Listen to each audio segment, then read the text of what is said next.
تو خواجہ نے اجمیر کو اپنا مسکن بنا کر بتا دیا کہ بھارت ہمیں پسند ہے. واہ واہ مخدوم سنہ نے کچھوچے کو مسکن بنا کر یہ بتا دیا کہ بھارت ہمیں پسند ہے. محبوب الہی نے دلی میں مسکن بنا کے ہمیں بتا دیا کہ بھارت ہمیں پسند ہے.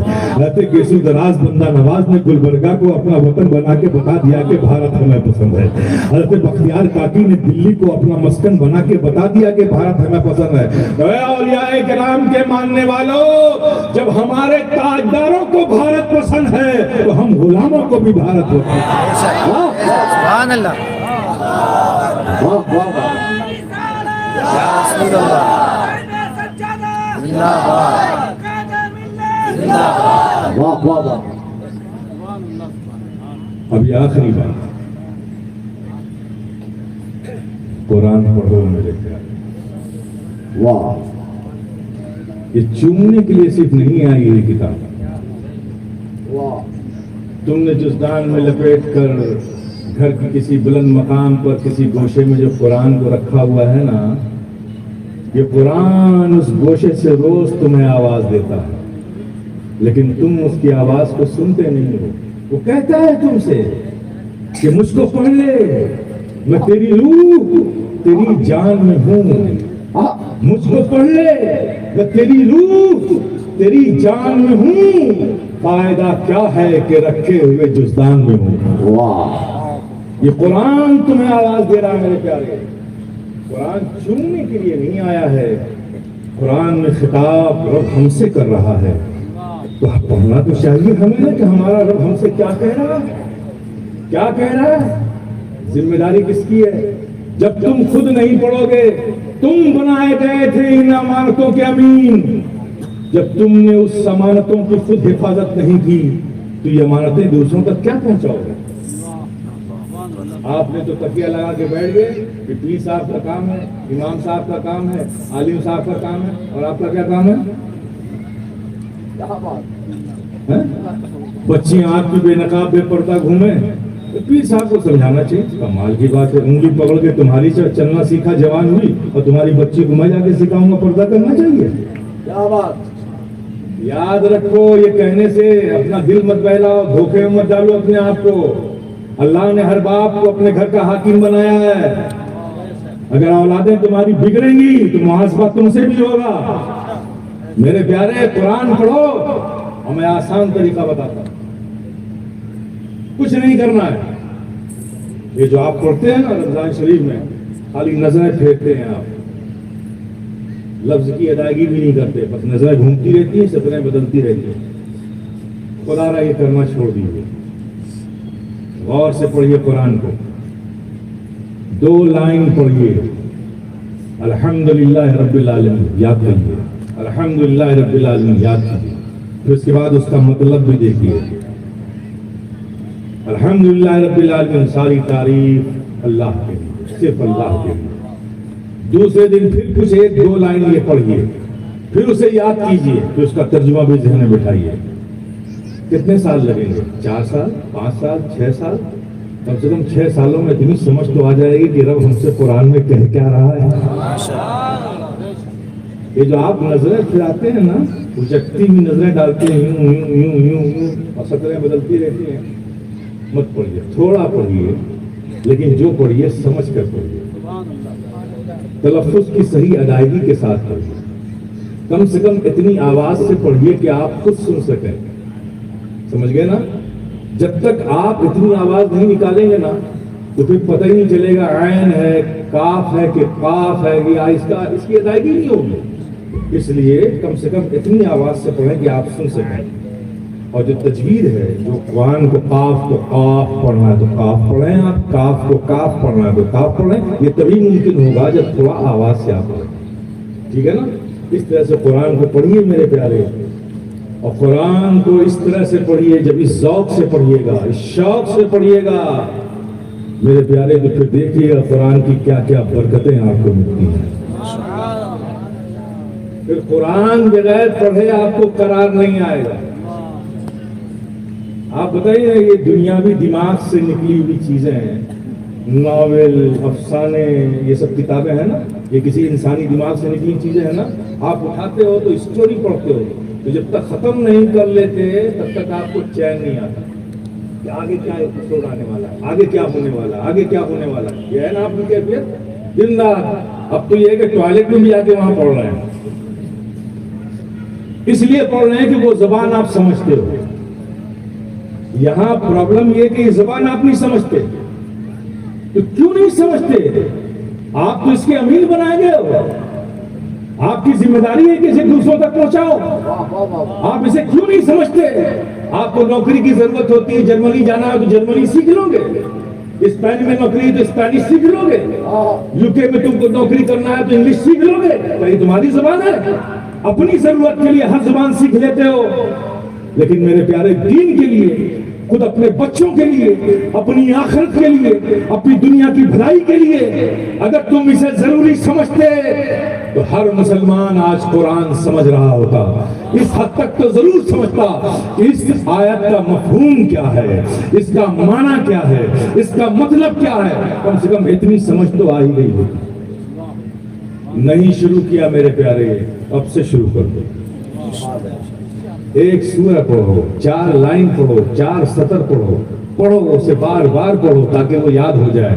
جب یاد ہو جائے تو پھر اس کا ترجمہ دیکھو، اسے ذہن میں محفوظ کرو. اب آگے بڑھو. زیادہ جیسے کھانے سے کوئی آدمی صحت مند نہیں ہوتا، ایسے بہت زیادہ پڑھ لینے سے کوئی بہت زیادہ ثواب نہیں ملے گا. کاؤنٹنگ نہیں ہے. آپ نے پڑھا تو کس انداز میں پڑھا، صحیح پڑھا کہ نہیں پڑھا، جو اس کا حق ہے اس کی رعایت آپ نے کی کہ نہیں کی، یہ سب کاؤنٹ ہوتا ہے میرے پیارے. یہ زیادہ پڑھنے کے چکر میں پھر شام کو چائے کی دکان پہ افطار کرنے کے بعد آج میرا ایک قرآن ختم نہیں ہوا، کل انشاءاللہ 10 دن میں پھر ایک قرآن ختم کر لیں گے. کیا کر رہے ہو؟ برکتیں حاصل کر رہے ہو، لیکن یہ تو سوچو کہ ہمارا رب راضی ہو رہا ہے کہ نہیں ہمارے پڑھنے سے. اس انداز پہ تم نے پڑھا ہے کہ نہیں پڑھا؟ میرے پیارے بھی پریکٹیکل عملی طور پر اپنے آپ کو مسلمان بناؤ. دین کے معاملات میں دنیا کو شامل مت کرو. ہر وقت اپنے رب کی رضا کی طرف اپنی نظر رکھو کہ ہمارے اس عمل سے ہمارا رب راضی ہوگا کہ نہیں ہوگا. تو انشاءاللہ یہاں بھی کامیاب ہوگے، وہاں بھی کامیاب ہوگے. آج بھی ہو جو براہیم سا ایماں پیدا، آج کر سکتی ہے انداز گلستہ پیدا. ماں توفیق.